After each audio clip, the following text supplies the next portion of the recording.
ಕಡಿಮೆ ಸಿಬಿಲ್ ಸ್ಕೋರ್ ನಿಂದ ಸಾಲ ಕ್ರೆಡಿಟ್ ಕಾರ್ಡ್ ಅಪ್ಲಿಕೇಶನ್ ರಿಜೆಕ್ಟ್ ಆಗ್ತಾ ಇದೆಯಾ? ಇನ್ ಮುಂದೆ ಆಗಲ್ಲ. SBM Z ಕ್ರೆಡಿಟ್ ಕಾರ್ಡ್ ಬಳಸಿ ಈಸಿಯಾಗಿ ಕ್ರೆಡಿಟ್ ಸ್ಕೋರ್ ಅನ್ನ 750 ಗಿಂತ ಜಾಸ್ತಿ ಮಾಡ್ಕೋಬಹುದು. ಇದೊಂದು FD ಆಧಾರಿತ ಕಾರ್ಡ್. UPI ಬಳಸಿ ಕ್ರೆಡಿಟ್ ಕಾರ್ಡ್ ಬ್ಯಾಲೆನ್ಸ್ ಅನ್ನ ಖರ್ಚು ಮಾಡಬಹುದು. FD ಗೆ RBI ಗ್ಯಾರಂಟಿಯೊಂದಿಗೆ 7% ಇಂಟ್ರೆಸ್ಟ್ ಕೂಡ ಸಿಗುತ್ತೆ. 30 ದಿನದಲ್ಲೇ ಕ್ರೆಡಿಟ್ ಸ್ಕೋರ್ ನಲ್ಲಿ ಇಂಪ್ರೂವ್ಮೆಂಟ್ ಕೂಡ ನೋಡಬಹುದು. ಡಿಸ್ಕ್ರಿಪ್ಷನ್ ಹಾಗೂ ಪಿನ್ ಕಾಮೆಂಟ್ ನಲ್ಲಿರೋ ಲಿಂಕ್ ಮೂಲಕ Z ಆಪ್ ಡೌನ್ಲೋಡ್ ಮಾಡಿ. AC temperature fix. ಬೆವರಿದ್ರು ನಡುಗಿದ್ರು ಬದಲಾಗಲ್ಲ. ಮನೆ, ಕಾರು, ಆಫೀಸ್ಗೂ ಜಾರಿ. ಭಾರತಕ್ಕೆ ಇದೆಂತ ರೂಲ್ಸ್? ನಮಸ್ಕಾರ ಸ್ನೇಹಿತರೆ. ಪಾಪ್ಕಾರ್ನ್ ಟ್ಯಾಕ್ಸ್ ರೀತಿ ಕೇಂದ್ರ ಸರ್ಕಾರ ಮತ್ತೊಂದು ಅನ್ಯೂಶುವಲ್ ಹಾಗೂ ವಿವಾದಾಸ್ಪದ ರೂಲ್ಸ್ ಜಾರಿ ಮಾಡೋಕೆ ಮುಂದಾಗಿದೆ. ಭಾರತದಲ್ಲಿ ಎಲ್ಲ ರೀತಿ ವೆದರ್ ಕೂಡ ಇದೆಯಲ್ಲ. ಸ್ವಿಟ್ಜರ್ಲ್ಯಾಂಡ್ ತರ ಬರೀ ಹಿಮಚ್ಛಾದಿತ ಪ್ರದೇಶ ಇದೆ. ನಮಗೆ ಉತ್ತರಕ್ಕೆ ಹೋದ್ರೆ ಕಾಶ್ಮೀರದಿಂದ ಇಡೀ ಹಿಮಾಲಯನ್ ರೇಂಜ್ನಲ್ಲಿ ತಣ್ಣಗಿನ ವಾತಾವರಣ ಸಿಗುತ್ತೆ. ಅದೇ ರಾಜಸ್ಥಾನಕ್ಕೆ ಬಂದರೆ ಅರೇಬಿಯನ್ ಡೆಸರ್ಟ್ ನಾಚಿಸೋ ರೀತಿಯಲ್ಲಿ ಮರುಭೂಮಿಗಳು ಸಿಗ್ತವೆ, ಬಯಲು ಸೀಮೆಗಳು ಸಿಗ್ತವೆ. ಹಾಗೆ ಪಶ್ಚಿಮ ಘಟ್ಟ ದಟ್ಟ ಅರಣ್ಯ ಪ್ರದೇಶ ಇದೆ. ನಾರ್ತ್ ಈಸ್ಟ್ನಲ್ಲಿ ಹೈಯೆಸ್ಟ್ ಮಳೆ ಬರೋ ಜಾಗಗಳು ಇದ್ದಾವೆ, ದಟ್ಟ ಕಾಡಿನ ಪ್ರದೇಶಗಳಿದಾವೆ, ಮೌಂಟೇನ್ಸ್ ಇದ್ದಾವೆ. ಎಲ್ಲವೂ ಇರೋ ಭಾರತ, ದೊಡ್ಡ ಪ್ರಮಾಣದಲ್ಲಿ ನಗರ ಪ್ರದೇಶಗಳನ್ನು ಕೂಡ ಹೊಂದಿರೋ ಭಾರತ. ಇಂಥ ದೇಶದಲ್ಲಿ ಒಂದು ಏರ್ ಕಂಡೀಷನ್ ರೂಲ್ಸ್ ತರೋಕೆ ಹೊರಟಿದ್ದಾರೆ. AC ಟೆಂಪರೇಚರ್ನ ಫಿಕ್ಸ್ ಮಾಡೋಕೆ ಹೊರಟಿದ್ದಾರೆ. ಇನ್ನು ಮುಂದೆ ಬಸ್ಸು, ಕಾರು, ರೈಲು, ರೂಮು, ಆಫೀಸ್, ಫ್ಯಾಕ್ಟ್ರಿಗಳ ಟೆಂಪರೇಚರ್ನ ACಯನ್ನು ಸರ್ಕಾರ ಸೆಟ್ ಮಾಡಿರೋ ನಂಬರ್ ಒಳಗಡೆ ಇಡೋಕ್ಕಾಗತ್ತೆ. ಅವರು ಹೇಳಿದಕ್ಕಿಂತ ಜಾಸ್ತಿನೂ ಹೋಗೋಕ್ಕಾಗಲ್ಲ, ಕೆಳಗೂ ಬರೋಕ್ಕಾಗಲ್ಲ. ಹಾಗಿದ್ರೆ ಏನಿದು AC ರೂಲ್? ಸರ್ಕಾರ ಎಲ್ಲ ಬಿಟ್ಟು AC ಟೆಂಪರೇಚರ್ ಸ್ಟ್ಯಾಂಡರ್ಡೈಸ್ ಮಾಡ್ತಿರೋದು ಯಾಕೆ? ಇದು ತುಗಲಕ್ ದರ್ಬಾರ ಅಥವಾ ಜಗತ್ತಿನ ಬೇರೆ ಬೇರೆ ರಾಷ್ಟ್ರಗಳಲ್ಲಿ ಈ ರೀತಿ ನೀತಿ ಇದೆಯಾ? ಇದ್ರೆ ಏನ್ ಲಾಜಿಕ್, ಏನು ಬಲವಾದ ಕಾರಣ ಏನಾದರೂ ಇದೆಯಾ? ಎಲ್ಲವನ್ನ ನೋಡ್ತಾ ಹೋಗೋಣ. ಕಡೆ ತನಕ ಮಿಸ್ ಮಾಡಿದೆ ನೋಡಿ. AC ತಾಪಮಾನಕ್ಕೆ ಮಾನದಂಡ. ಸ್ನೇಹಿತರೆ, ಅನಿರೀಕ್ಷಿತ ಬೆಳವಣಿಗೆಯಲ್ಲಿ ಕೇಂದ್ರ ಸರ್ಕಾರ ದೇಶಾದ್ಯಂತ AC ಟೆಂಪರೇಚರ್ ಸ್ಟ್ಯಾಂಡರ್ಡೈಸ್ ಮಾಡೋಕೆ ಹೊರಟಿದೆ. ಅಂದ್ರೆ AC ಟೆಂಪರೇಚರ್ ಇಷ್ಟರಿಂದ ಎಷ್ಟರ ಒಳಗಿರಬೇಕು ಅಂತ ನಿಗದಿ ಮಾಡ್ತಾ ಇದೆ. ಮನೆ, ವಾಹನ, ಮೆಟ್ರೋ, ಹೋಟೆಲ್, ಆಫೀಸ್ ಎಲ್ಲಾದರೂ ಸರಿ ಟೆಂಪರೇಚರ್ ಕನಿಷ್ಠ 20 ಡಿಗ್ರಿ ಸೆಲ್ಸಿಯಸ್ನಿಂದ ಹಿಡಿದು ಗರಿಷ್ಠ 28 ಡಿಗ್ರಿ ಸೆಲ್ಸಿಯಸ್ ಮಾತ್ರ ಇರಬೇಕು. ಎಷ್ಟು? 20ರಿಂದ 28 ಡಿಗ್ರಿ. ಲೋ ಅಂದರೆ 20 ಡಿಗ್ರಿ ತನಕ ಬರ್ಬೋದು, ಮ್ಯಾಕ್ಸಿಮಮ್ ಅಂದರೆ 28 ಡಿಗ್ರಿ ತನಕ ಹೋಗಬಹುದು. ಆ ರೀತಿ ಅದಕ್ಕಿಂತ ಕಮ್ಮಿನೂ ಮಾಡೋಕೆ ಬಿಡಲ್ಲ, ಜಾಸ್ತಿನೂ ಮಾಡೋಕ್ಕಾಗಲ್ಲ ಅಂತ ಕೇಂದ್ರ ಇಂಧನ ಸಚಿವ ಮನೋಹರ್ ಲಾಲ್ ಖಟ್ಟರ್ ಹೇಳ್ತಿದ್ದಾರೆ. ಆದರೆ ಇದಕ್ಕೆ ಏನು ಕಾರಣ? ಕರೆಂಟ್ ತಿನ್ನುವ ಮಷೀನ್ ಬೇಕು, 50 ಗಿಗಾವ್ಯಾಟ್ ಪವರ್. ಕೇಂದ್ರ ವಿದ್ಯುತ್, ವಸತಿ ಮತ್ತು ನಗರ ವ್ಯವಹಾರಗಳ ಸಚಿವಾಲಯದ ಅಧಿಕಾರಿಗಳ ಪ್ರಕಾರ ಭಾರತದಲ್ಲೀಗ ಇನ್ಸ್ಟಾಲ್ ಆಗಿರೋ ACಗಳ ವಿದ್ಯುತ್ ಬಳಕೆ ಪ್ರಮಾಣ ಬರೋಬ್ಬರಿ 50 ಗಿಗಾವ್ಯಾಟ್. ಅಂದ್ರೆ ಎಲ್ಲ ACಗಳು ಒಟ್ಟಿಗೆ ಆನ್ ಆದ್ರೆ 50 ಗಿಗಾವ್ಯಾಟ್ ವಿದ್ಯುತ್ ನುಂಗ್ ಹಾಕಿಬಿಡ್ತವೆ. ಅಂದ್ರೆ ಇಡೀ ದೇಶದ ಪವರ್ ಗ್ರಿಡ್ನ ಒಟ್ಟಾರೆ ಲೋಡಿಂಗ್ ಕೆಪಾಸಿಟಿನೇ ಸುಮಾರು 250 ಗಿಗಾವ್ಯಾಟ್. ಅಂದ್ರೆ ಒಂದು ಬಾರಿಗೆ 250 ಗಿಗಾವ್ಯಾಟ್ ವಿದ್ಯುತ್ ಗ್ರಿಡ್ನಲ್ಲಿರುತ್ತೆ. ಅದರಲ್ಲಿ 50 ಗಿಗಾವ್ಯಾಟ್ ಅಂದ್ರೆ 20% ವಿದ್ಯುತ್ನ ACಗಳೇ ಹೇಳ್ಕೊಂಡ್ರೆ ಪವರ್ ಗ್ರಿಡ್ ಮೇಲೆ ಭಾರಿ ಪ್ರೆಷರ್ ಬೀಳುತ್ತೆ. ಇಡೀ ದೇಶದಲ್ಲಿರೋ ACಗಳೆಲ್ಲ ಒಟ್ಟಿಗೆ ಆನ್ ಆಗ್ತಾವ ಅನ್ನೋ ಪ್ರಶ್ನೆ ನಿಮಗೆ ಬರ್ಬೋದು. ಯಾಕಂದ್ರೆ ಭಾರತದಲ್ಲಿ ಸುಮಾರು 10 ಕೋಟಿ ACಗಳಿವೆ. ಜೊತೆಗೆ ಪ್ರತಿ ವರ್ಷ 1.5 ಕೋಟಿ AC ಹೊಸದಾಗಿ ಇನ್ಸ್ಟಾಲ್ ಆಗ್ತಿವೆ. ಸೊ ಬೇಸಿಗೆಯಲ್ಲಿ ಹೀಟ್ ವೇವ್ ಬಂದು ತಾಪಮಾನ 40 ಡಿಗ್ರಿ ಸೆಲ್ಸಿಯಸ್ ದಾಟಿದಾಗ ಭಾರಿ ಪ್ರಮಾಣದಲ್ಲಿ AC ಬಳಕೆಯಾಗ್ತಿವೆ. ಹಾಗಾಗಿ ಕಳೆದ ಬೇಸಿಗೆಯಲ್ಲೂ ಕೂಡ ಪವರ್ ಗ್ರಿಡ್ ಮೇಲೆ ಪ್ರೆಷರ್ ಬಿದ್ದಿತ್ತು. ಆದರೆ ಟೆಂಪರೇಚರ್ಗೆ ಲಗಾಮು ಹಾಕೋದ್ರಿಂದ ಏನು ಉಪಯೋಗ ಅಂತ ನೀವು ಕೇಳಬಹುದು.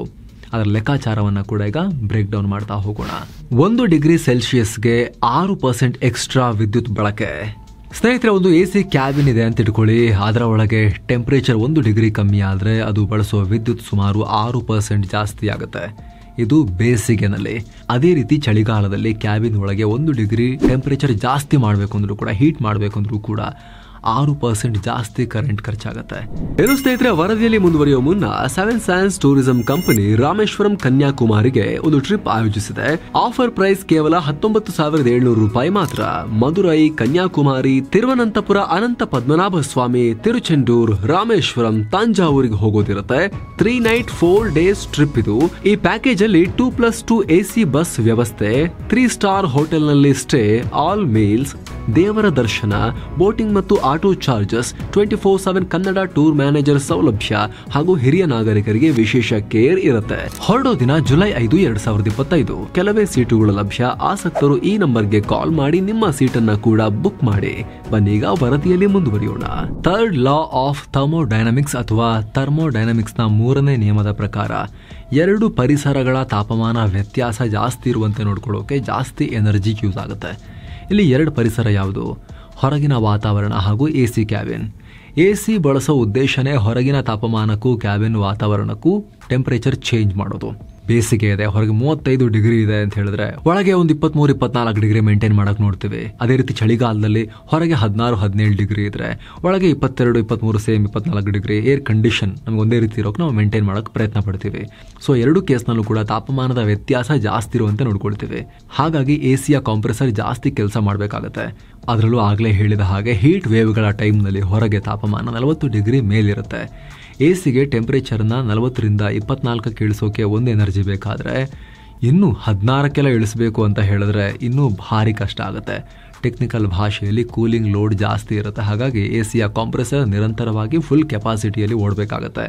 ಹೀಗಾಗಿ ಕಾಂಪ್ರೆಸರ್ ಫುಲ್ ಕೆಪಾಸಿಟಿಯಲ್ಲಿ ಕೆಲಸ ಮಾಡಿದ್ರೆ ವಿದ್ಯುತ್ ಬಳಕೆ ನಿರಂತರವಾಗಿ ಜಾಸ್ತಿ ಆಗುತ್ತೆ. ಅದರಲ್ಲೂ ಬೇಸಿಗೆಯಲ್ಲಿ 10ರಲ್ಲಿ 3-4 ಕೋಟಿ ಎಸಿಗಳಾದರೂ ಆಕ್ಟಿವ್ ಆಗಿರುತ್ತಲ್ವಾ. ಎಲ್ಲ ಎಸಿಗಳಲ್ಲೂ 16 ಡಿಗ್ರಿ ಇದ್ರೆ ಗ್ರಿಡ್ ಮೇಲೆ ಎಕ್ಸ್ಟ್ರಾ ಪ್ರೆಷರ್ ಬೀಳುತ್ತೆ ಅನ್ನೋದು ಸರ್ಕಾರದ ಲೆಕ್ಕಾಚಾರ. ಆ ಟೈಮ್ನಲ್ಲಿ ಡಿಮಾಂಡ್ಗೆ ತಕ್ಕಷ್ಟು ಸಪ್ಲೈ ಮಾಡೋಕೆ ಆಗದೇ ಇರಬಹುದು. ಅದು ಅಲ್ಲದೆ ಕೆಲವೊಮ್ಮೆ ಬೇಸಿಗೆನಲ್ಲಿ ಡ್ಯಾಮ್ಗಳು ಖಾಲಿಯಾಗಿ ಜಲವಿದ್ಯುತ್ ಉತ್ಪಾದನೆ ಕೂಡ ಡ್ರಾಪ್ ಆಗಿರುತ್ತೆ. ಎಕ್ಸ್ಪರ್ಟ್ಸ್ ಪ್ರಕಾರ 22ರಿಂದ 28 ಡಿಗ್ರಿ ಸೆಲ್ಸಿಯಸ್ ಟೆಂಪರೇಚರ್ ಆರೋಗ್ಯಕ್ಕೆ ಬೆಸ್ಟ್ ಕೂಡ ಹೌದು. ಜೊತೆಗೆ ಕೇಂದ್ರ ಸರ್ಕಾರದ ಬ್ಯೂರೋ ಆಫ್ ಎನರ್ಜಿ ಎಫಿಷಿಯನ್ಸಿ ಸಾಕಷ್ಟು ವರ್ಷಗಳಿಂದ ರೂಮ್ ಟೆಂಪರೇಚರ್ 24ಕ್ಕೆ ಫಿಕ್ಸ್ ಮಾಡೋ ಶಿಫಾರಸು ಮಾಡ್ತಾನೆ ಬರ್ತಿದೆ. ಹೀಗೆ ಸಾಕಷ್ಟು ಫ್ಯಾಕ್ಟರ್ಗಳನ್ನು ಇಟ್ಕೊಂಡು ಕೇಂದ್ರ ಸರ್ಕಾರ ಎಸಿಗೆ ಲಿಮಿಟ್ ಹಾಕೋಕೆ ಹೊರಟಿದೆ. ಅದು ಅಲ್ಲದೆ ಬ್ಲೂಮ್ಬರ್ಗ್ ಪತ್ರಿಕೆ ರಿಪೋರ್ಟ್ ಪ್ರಕಾರ ಎಸಿ ಮೇಲೆ ಟಫ್ ರೂಲ್ಸ್ ಜಾರಿ ಮಾಡಿದ್ರೆ 2035ರ ಹೊತ್ತಿಗೆ ಪೀಕ್ ಡಿಮಾಂಡ್ ಇರೋ ಟೈಮ್ನಲ್ಲಿ 60 ಗಿಗಾವ್ಯಾಟ್ವರೆಗೆ ವಿದ್ಯುತ್ ಸೇವ್ ಮಾಡಬಹುದು ಅಂತ ಹೇಳಿದೆ. ಅದರ ಅರ್ಥ $16 ಬಿಲಿಯನ್ ಅಥವಾ ಸಾವಿರಾರು ಕೋಟಿ ರೂಪಾಯಿ ಹಣ ಉಳಿತಾಯ ಆಗುತ್ತೆ ಅನ್ನೋ ಲೆಕ್ಕಾಚಾರಗಳಿವೆ. ವಿದೇಶಗಳಲ್ಲೂ ತಾಪಮಾನ ಫಿಕ್ಸ್ ಇದೆ. ಜಪಾನ್ನಲ್ಲಿ ಎಸಿ ಟೆಂಪರೇಚರ್ 27 ಡಿಗ್ರಿಗೆ ಫಿಕ್ಸ್ ಆಗಿದೆ. ಅದು ಜಾಸ್ತಿನಾ ಅಂತ ನೀವು ಕೇಳ್ಬೋದು. ಆದರೆ ಜಪಾನ್ನ ವಾರ್ಷಿಕ ಸರಾಸರಿ ತಾಪಮಾನ 12ರಿಂದ 13 ಡಿಗ್ರಿ ಸೆಲ್ಸಿಯಸ್. ಜಪಾನ್ ಸಬ್ ಟ್ರಾಪಿಕಲ್ ಝೋನ್ ಅಥವಾ ಉಪ ಉಷ್ಣ ವಲಯದಲ್ಲಿದೆ. ಹಾಗಾಗಿ ಟೆಂಪರೇಚರ್ 27 ಡಿಗ್ರಿ ಸೆಲ್ಸಿಯಸ್ಗೆ ಫಿಕ್ಸ್ ಮಾಡಿದ್ದಾರೆ. ಅದೇ ರೀತಿ ಇಟಲಿಯಲ್ಲೂ ಕೂಡ ಫಿಕ್ಸ್ ಮಾಡಿದ್ದಾರೆ. ರಾಜಧಾನಿ ರೋಮ್ನ ಸರ್ಕಾರಿ ಕಚೇರಿಗಳ ತಾಪಮಾನ 23 ಡಿಗ್ರಿ ಸೆಲ್ಸಿಯಸ್ ಫಿಕ್ಸ್ ಮಾಡಿದ್ದಾರೆ. ಆ ಕಡೆನೂ ಇಲ್ಲ ಈ ಕಡೆನೂ ಇಲ್ಲ, ಫಿಕ್ಸ್ ಮಾಡಿದ್ದಾರೆ. ಇಂಧನ ಸಚಿವ ಮನೋಹರ್ ಲಾಲ್ ಖಟ್ಟರ್ ಕೂಡ ಇದೇ ಉದಾಹರಣೆಗಳನ್ನು ಕೊಟ್ಟರು. ಆದರೆ ಆ ಸಣ್ಣ ದೇಶಗಳ ಮಾಡೆಲನ್ನು ಭಾರತದಂತಹ ಡೈವರ್ಸ್ ಕ್ಲೈಮೇಟ್ ಇರೋ ಕಂಟ್ರಿಯಲ್ಲಿ ಜಾರಿ ಮಾಡೋಕ್ಕೆ ಆಗತ್ತಾ ಅನ್ನೋದು ದೊಡ್ಡ ಕ್ವಶನ್. ಯಾಕಂದ್ರೆ ಕಾರು, ಕಚೇರಿ, ಮನೆಗಳಿಗೆಲ್ಲ ಒಂದೇ ರೀತಿ ರೂಲ್ಸ್ ತರಲಾಗ್ತಿದೆ. ಕಾರು ಮನೆಗಾದ್ರೆ ಓಕೆ, ಯಾಕಂದ್ರೆ ಕಾರಲ್ಲಂತೂ 4-5 ಚದರ ಮೀಟರ್ ಕ್ಯಾಬಿನ್ ಇರುತ್ತೆ. ಮನೆಗಳಲ್ಲೂ 15 ಚದರ ಮೀಟರ್ ಕ್ಯಾಬಿನ್ ಇದ್ರೂ ಕೂಡ ಕಡಿಮೆ ಜನ ಇರ್ತಾರೆ, ಬೇಗ ಕೂಲ್ ಆಗುತ್ತೆ. ಆದ್ರೆ 15-20 ಜನ ಉಸಿರಾಡೋ 45ರಿಂದ 50 ಚದರ ಮೀಟರ್ ಕ್ಯಾಬಿನ್ನ 20 ಡಿಗ್ರಿ ಟೆಂಪರೇಚರ್ ಇಟ್ಕೊಂಡು ಕೂಲ್ ಮಾಡೋಕೆ ಹೇಗೆ ಸಾಧ್ಯ ಅನ್ನೋ ಪ್ರಶ್ನೆ ಕೇಳಲಾಗ್ತಿದೆ. ಉದಾಹರಣೆಗೆ 15-20 ಜನರ ಒಂದು ಆಫೀಸ್ ಇದೆ ಅಂತ ಅನ್ಕೊಳ್ಳಿ. ಇಷ್ಟು ದಿನ ಒಂದು ಎಸಿ ಬಳಸ್ತಾ ಇತ್ತು ಅಂತ ಇಟ್ಕೊಳ್ಳಿ. ಆವಾಗ ಕೂಲ್ ಆಗೋಕ್ಕೋಸ್ಕರ 14 ಡಿಗ್ರಿಲಿಟ್ಟು ಒಂದ್ಸಲಿ ಫುಲ್ ಆಫೀಸ್ ಕೂಲ್ ಆದಮೇಲೆ, ತಣ್ಣಗಾದ್ಮೇಲೆ ಆಮೇಲೆ ಒಂದು 20ಕ್ಕೋ 22ಕ್ಕೋ ಇಡ್ತಾ ಇದ್ರು ಅಂತ ಇಟ್ಕೊಳ್ಳಿ. ಬೇಸಿಗೆ ಟೈಮ್ನಲ್ಲಿ ಕೆಲವೊಂದ್ಸಲ 16 ಡಿಗ್ರಿಗೆ ಇಟ್ಟರು ಬೇಗ ಕ್ಯಾಬಿನ್ಗಳು ಕೂಲ್ ಆಗಲ್ಲ. ಅಂಥದ್ರಲ್ಲಿ 20 ಡಿಗ್ರಿಗಿಂತ ಕೆಳಗೆ ಬರೋಂಗಿಲ್ಲ ಅನ್ನೋ ರೂಲ್ಸ್ ಮಾಡಿದ್ರೆ ಕಚೇರಿಗಳನ್ನು ಅಥವಾ ಯಾವುದೇ ಆಫೀಸನ್ನು ಅಥವಾ ಯಾವುದೇ ಸ್ಪೇಸನ್ನು ಕೂಲ್ ಮಾಡೋದು ಹೇಗೆ ಬೇಗ ಅನ್ನೋ ಪ್ರಶ್ನೆ ಬರುತ್ತೆ. ಎಸಿ ಬಳಸಿನೇ ಕೂಲ್ ಮಾಡಬೇಕು ಅಂದರೆ ಆಗ ಒಂದು ಎಸಿ ಬದಲಿಗೆ 2 ಎಸಿ ಬಳಸಬೇಕಾಗೋ ಪರಿಸ್ಥಿತಿ ಬರಬಹುದಲ್ವಾ. ಇನ್ನೊಂದು ಹೊಸ ಯೂನಿಟ್ ಕೂಡ ಸೇರ್ಕೊಳ್ಬಹುದಲ್ವಾ. ಆಗ ಮತ್ತೆ ಇದು ಒಂದು ಡಿಗ್ರಿಗೆ ಎಕ್ಸ್ಟ್ರಾ 6%. ಇನ್ನೊಂದು ಸಪರೇಟ್ ಎಸಿ ಹೊಸ ಯೂನಿಟೇ ರನ್ ಆಗಬೇಕು ಅಂತ ಹೇಳಿದ್ರೆ ಇನ್ನೂ ಜಾಸ್ತಿ ಕರೆಂಟ್ ಹೋಗಲ್ವಾ ಅನ್ನೋ ಪ್ರಶ್ನೆ ಕೇಳಲಾಗ್ತಿದೆ. ಜೊತೆಗಿದು ಕೇವಲ ಮನುಷ್ಯರ ಪ್ರಶ್ನೆ ಅಲ್ಲ. ಕಂಪ್ಯೂಟರ್ಗಳು, ಕೆಲವೊಂದು ಇಕ್ವಿಪ್ಮೆಂಟ್ಗಳನ್ನು ಕೂಲ್ ಆಗಿಡೋಕ್ಕೂ ಕೂಡ ಟೆಂಪರೇಚರ್ ಲೋ ಇರೋದು ಅನಿವಾರ್ಯ.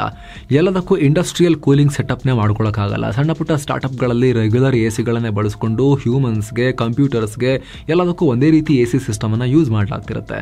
ಅಂಥ ಟೈಮ್ನಲ್ಲಿ ಪರಿಸ್ಥಿತಿ ಹೇಗಾಗುತ್ತೆ? ಜೊತೆಗೆ ಆಗಲೇ ಹೇಳಿದ ಹಾಗೆ ಭಾರತದಲ್ಲಿ ಎಲ್ಲ ರೀತಿಯ ವಾತಾವರಣ ಇರೋ ಪ್ರದೇಶಗಳಿವೆ. ಹಾಗಾಗಿ ಕ್ವಶನ್ಸ್ ಕೇಳಲಾಗ್ತಿದೆ.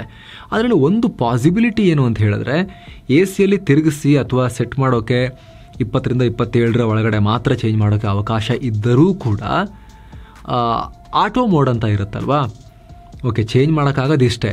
ಆದರೆ ತುಂಬ ಬಿಸಿಲಿದೆ, ನಮಗೆ ವಾತಾವರಣ ರೂಮ್ ಟೆಂಪ್ರೇಚರ್ 20 ಡಿಗ್ರಿಗೆ ಬರಬೇಕು ಅಂತ ನಾವು ಸೆಟ್ ಮಾಡಿದಾಗ 20 ಡಿಗ್ರಿಗೆ ಸೆಟ್ ಮಾಡಿದಾಗ ರೂಮ್ ಟೆಂಪ್ರೇಚರನ್ನು 20 ಡಿಗ್ರಿಗೆ ಸೆಟ್ ಮಾಡೋಕ್ಕೆ ಅದು ಜೋರಾಗೇ ವರ್ಕ್ ಮಾಡುತ್ತಾ, ಆಟೋಮ್ಯಾಟಿಕ್ ಕ್ಲೈಮೇಟ್ ಕಂಟ್ರೋಲ್ ಥರ ವರ್ಕ್ ಮಾಡುತ್ತಾ, ಆ ರೀತಿ ಫೀಚರ್ ಎಲ್ಲ ಎ ಸಿಯಲ್ಲೂ ಬರಬೇಕಾಗತ್ತೆ. ನೆಕ್ಸ್ಟ್ ಅದ್ರ ಬಗ್ಗೆ ಇನ್ನೂ ಕೂಡ ಸರ್ಕಾರ ಕ್ಲಾರಿಟಿ ಕೊಟ್ಟಿಲ್ಲ. ಆ ರೀತಿ ಬಂದರೆ ಅಷ್ಟು ಸಮಸ್ಯೆ ಆಗಲಿಕ್ಕಿಲ್ಲ. ಉದಾಹರಣೆಗೆ ಕಾರ್ಗಳಲ್ಲಿ ಏನಾಗುತ್ತೆ ಹೇಳಿ, ಈಗಿನ ಮಾಡರ್ನ್ ಕಾರ್ಸಲ್ಲಿ ಆಟೋಮ್ಯಾಟಿಕ್ ಕ್ಲೈಮೇಟ್ ಕಂಟ್ರೋಲ್ ಅಂತ ಇರುತ್ತೆ. ಉದಾಹರಣೆಗೆ ನೀವು ಕಾರ್ ಇಟ್ಟು ಹೋಗಿರ್ತೀರ, ಹೊರಗೆ ಹೋಗಿರ್ತೀರ ನೀವು ಬಿಸಿಲಲ್ಲಿ, ಅದು ಕುಕ್ಕರ್ ಥರ ಹೀಟ್ ಆಗಿರುತ್ತೆ ಅಂತ ಇಟ್ಕೊಳ್ಳಿ. ನೀವು ಬಂದ ತಕ್ಷಣ ಇಂಜಿನ್ ಆನ್ ಮಾಡಿ ಎ ಸಿ ಆನ್ ಮಾಡಿ 24 ಡಿಗ್ರಿಗೆ ಇಟ್ಟರೂ ಕೂಡ ಅದು ಮಾಮೂಲಿ 24 ಡಿಗ್ರಿಗೆ ಇಟ್ಟಾಗ ಯಾವ ರೀತಿ ಅದು ಸೌಂಡ್ ಮಾಡ್ತಿರುತ್ತೋ, ಎಷ್ಟು ಎಫರ್ಟ್ ಹಾಕಿ ಕೆಲಸ ಮಾಡ್ತಿರುತ್ತೋ ಅದಕ್ಕಿಂತ ಹಲವು ಪಟ್ಟು ಜಾಸ್ತಿಲೇ ಕೆಲಸ ಮಾಡ್ತಿರುತ್ತೆ. ಯಾಕಂದರೆ ನೀವು ಎ ಸಿಯನ್ನು ಆಟೋ ಮೋಡ್ನಲ್ಲಿ ಇಟ್ಟಿರ್ತೀರಿ. ಡಿಗ್ರಿ ನೀವು ಅಷ್ಟಕ್ಕೆ ಇಟ್ಟಿರ್ತೀರಾ, 24ಕ್ಕೆ ಇಟ್ಟಿರ್ತೀರಾ. ಆದರೆ ಫುಲ್ ಕೂಲ್ ಆದಮೇಲೆ ಅದು ಕಮ್ಮಿ ಆಗುತ್ತೆ, ಕೆಲಸ ಮಾಡೋದು ಕಮ್ಮಿ ಆಗುತ್ತೆ, ಎಫರ್ಟ್ ಹಾಕೋದು ಕಮ್ಮಿ ಮಾಡುತ್ತೆ, ಕೆಲಸ ಮಾಡೋದು ಸ್ವಲ್ಪ ನಿಧಾನಕ್ಕೆ ಸಮಾಧಾನದಿಂದ ಮಾಡುತ್ತೆ. ಬಿಸಿಲು ಹೆವಿ ಇದ್ದಾಗ, ಫುಲ್ ಟೆಂಪ್ರೇಚರ್ ಜಾಸ್ತಿ ಇದ್ದಾಗ ನೀವು 24 ಅಂತ ನಂಬರ್ ಸೆಟ್ ಮಾಡಿದ್ರೂ ಕೂಡ ಆ 24 ಡಿಗ್ರಿಯನ್ನು ಅಚೀವ್ ಮಾಡೋಕ್ಕೆ ಹೆವಿ ಎಫರ್ಟ್ ಹಾಕಿ ಕೆಲಸ ಮಾಡುತ್ತಲ್ಲ, ಆ ರೀತಿ ಫೀಚರ್ ಹಾಗಾದರೆ ಎಲ್ಲ ಎ ಸಿಯಲ್ಲೂ ಬರಲೇಬೇಕಾಗತ್ತಾ? ಹಾಗಾದರೆ ಮುಂದೆ ಈ ಕ್ವಶನ್ ಹೀಗಿದೆ. ಅದು ಬಂದಿಲ್ಲ ಅಂದರೆ ಈ ರೂಲ್ಸನ್ನು ಇಂಪ್ಲಿಮೆಂಟ್ ಮಾಡೋದು ಇಂಪಾಸಿಬಲ್. ಇದ್ರ ಬಗ್ಗೆ ನಿಮಗೇನಿಸುತ್ತೆ ಸ್ನೇಹಿತರೆ? ಕಾಮೆಂಟ್ ಮಾಡಿ ತಿಳಿಸಿ. ಮತ್ತೆ ಭೇಟಿ ಆಗ್ತಿರೋಣ. ನಮಸ್ತೆ.